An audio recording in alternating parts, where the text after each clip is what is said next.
Queridos amigos, bienvenidos a este nuevo episodio. Esta semana ha sido una semana muy difícil. Una semana plagada de violencia, de desconfianza, de miedo. En el marco de una pandemia que nos ha tenido por más de 3 meses resguardados en casa, que ha acabado con millones de empleos a nivel mundial, que ha terminado de socavar la prosperidad económica de muchos países, con pérdidas de empresas, de negocios, de inversiones, de sueños, de proyectos.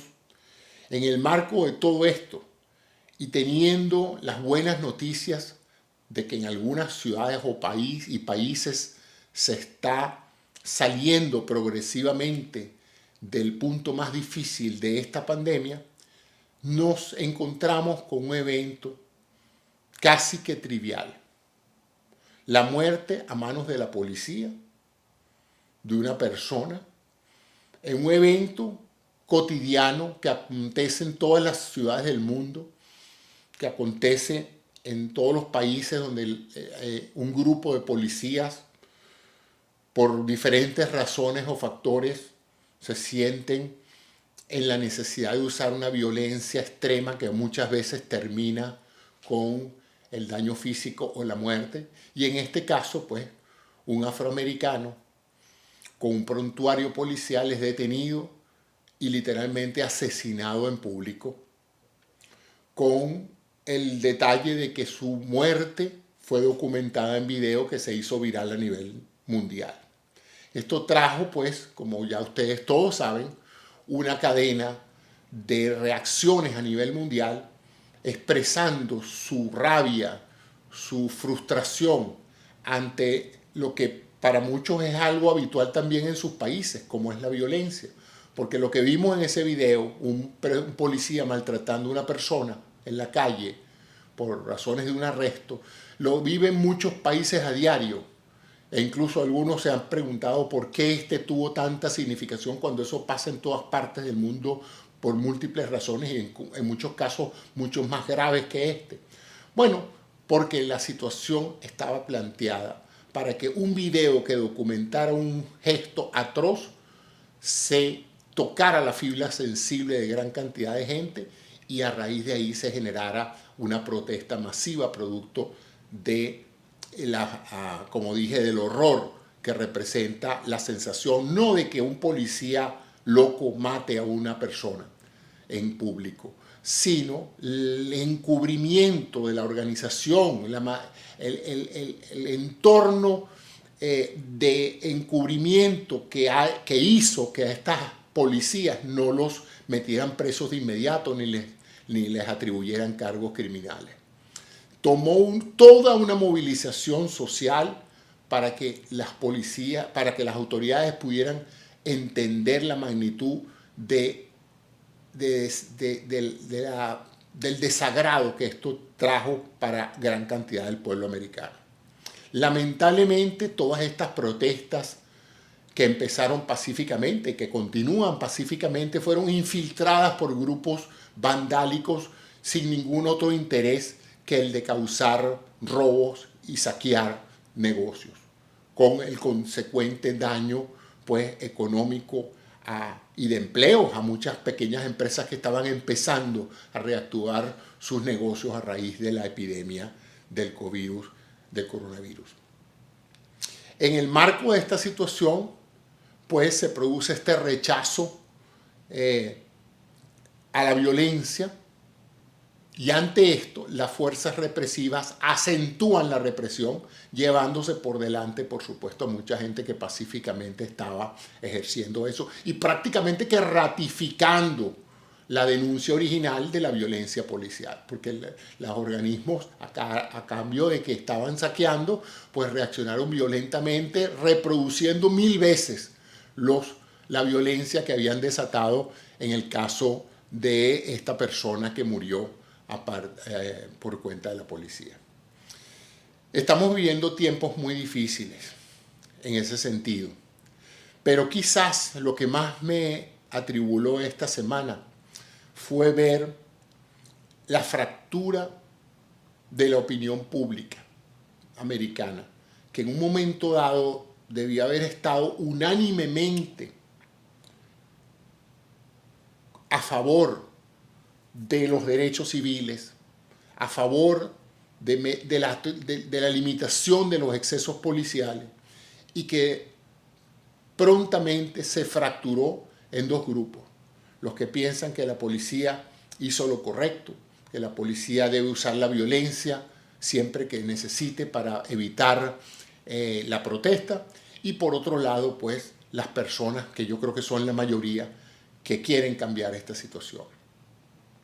Y esta fractura no es nada más la fractura de la opinión con respecto a la actuación de la policía en el caso Floyd. Es también la respuesta política a la situación. Estamos viviendo un proceso electoral, estamos viviendo una situación donde ha habido una división clara entre las personas que están con el presidente y las personas que se oponen al presidente. Pero más que la división política que siempre la ha habido en tiempo de elecciones, es, a mi juicio, la división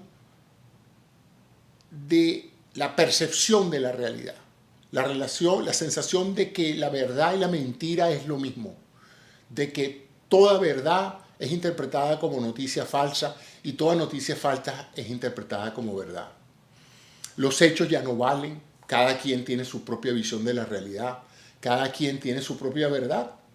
Para una persona como yo, que ha pasado la vida buscando la verdad, que he ido a estudiar precisamente para formarme, para investigar, para analizar críticamente los hechos, para establecer hipótesis, probarlas y definir teorías que expliquen la relación causa-efecto de los fenómenos, para entenderlos y resolverlos, para personas que estudian para educar, para explicar a otras personas lo que no saben.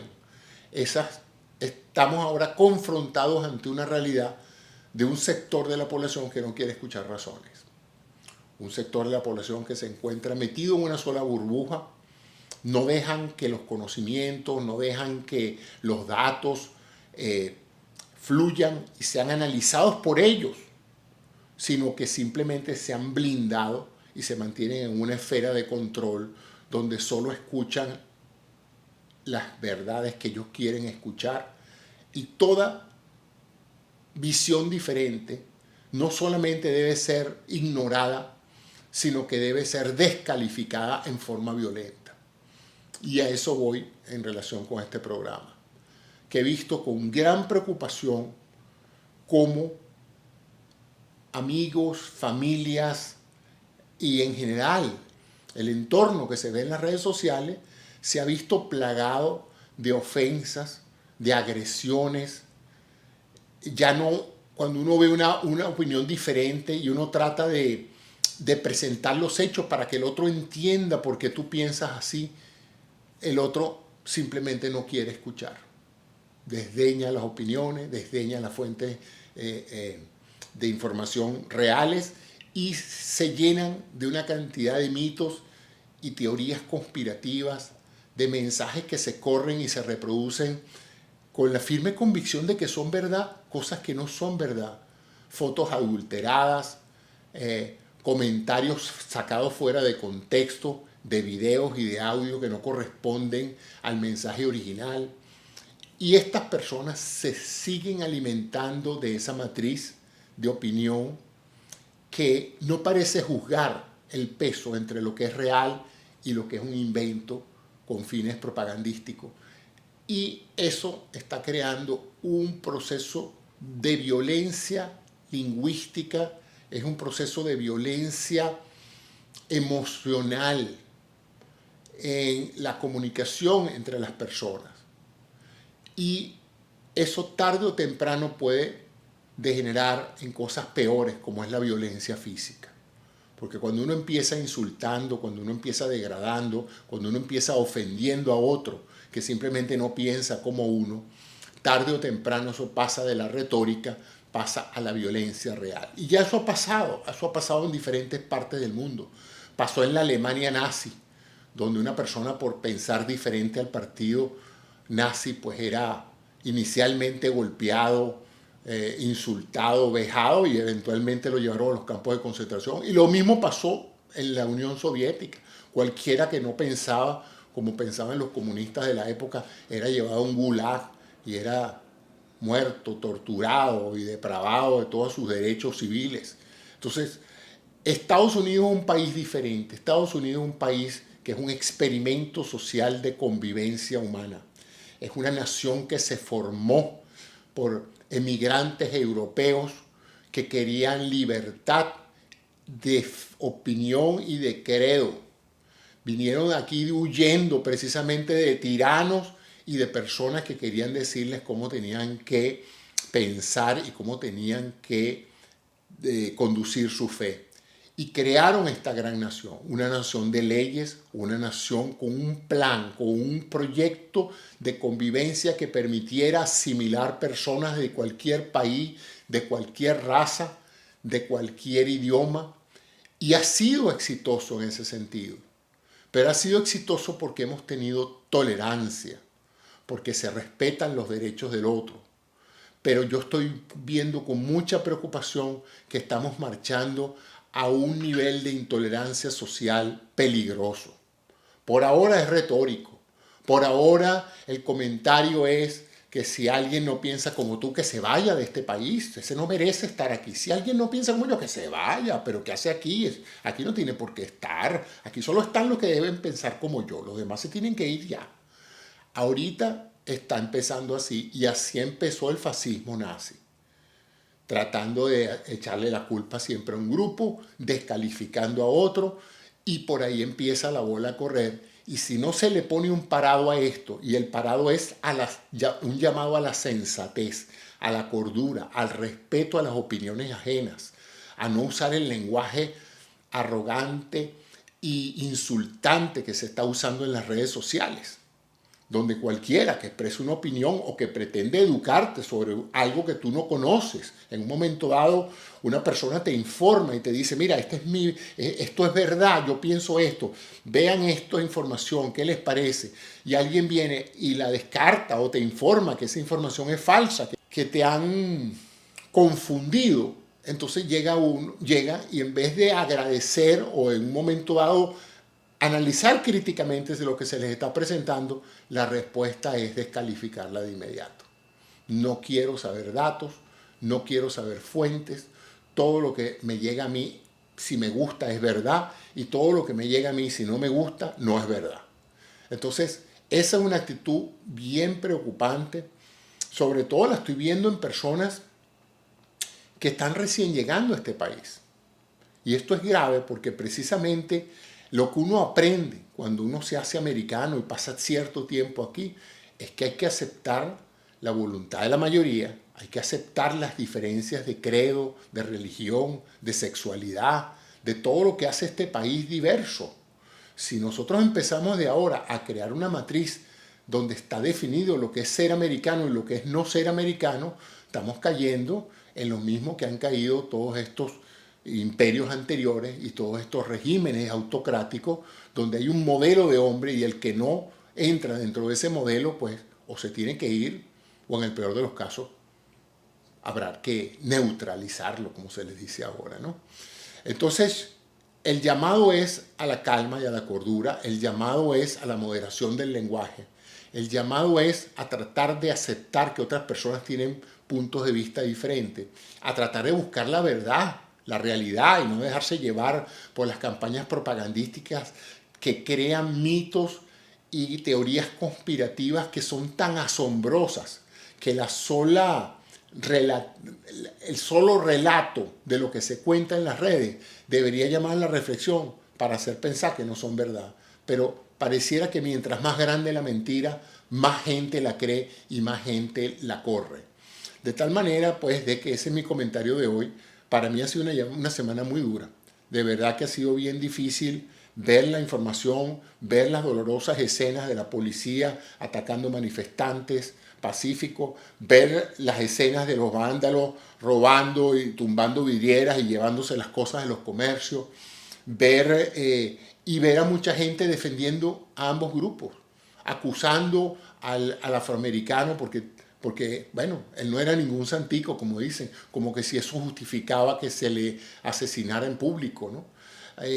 A defender a la policía, aún viendo las atrocidades que se están cometiendo en cámara frente a los medios de comunicación, a descalificar a los medios de comunicación cuando no dicen lo que tú quieres escuchar. Entonces estamos entrando en un terreno peligrosísimo en la historia de los Estados Unidos, donde siempre ha habido luchas sociales, siempre ha habido un grupo que protesta por sus derechos, pero en todos estos años que tengo viviendo aquí, nunca había visto nada como lo que ha pasado esta semana. Y no lo digo yo nada más, lo dicen importantes figuras, historiadores, militares, políticos, personas serias, personas cultas, personas inteligentes, economistas, incluso personas vinculadas a los cuerpos policiales y a los cuerpos militares, han expresado su gran preocupación por el nivel de violencia verbal y de aislamiento, de radicalización de las posiciones, que en un momento dado, pues, como les dije, puede traducirse en un drama social que no queremos ninguno de nosotros experimentar. Para aquellos que hemos vivido de otros países, hemos vivido eso en otros países, sabemos lo trágico que esto resulta en un momento dado. Entonces ese es mi comentario, señores. Vamos a bajar el tono, vamos a ejercer moderación, vamos a aceptar la opinión de otros. Ya yo en lo particular he optado por simplemente leer, ya no me tomo la molestia de tratar de informar a alguien o de sacar a alguien de su confusión o de su equivocación, porque ya veo pues que cada vez que trato de hacer algo parecido, con fines informativos, básicamente, porque yo no me acredito la posesión de la verdad, pero sí me gustaría que la otra persona entendiera mis argumentos y me presentara los suyos. El problema es que no presentan argumentos, simplemente repiten y repiten eslogans que son verdaderamente pues incomparables con la realidad de los hechos. Entonces ese es mi comentario y me gustaría mucho pues que me dejaran sus opiniones al respecto, que me imagino que muchas de ellas pues serán adversas, pero no importa, si está en desacuerdo con lo que yo estoy diciendo, por favor, me gustaría que lo expresara libremente, que yo leeré sus comentarios con gran atención. Muchas gracias por su atención y hasta un próximo episodio de esta serie de Diario de un Sexadolescente en los Estados Unidos. Gracias.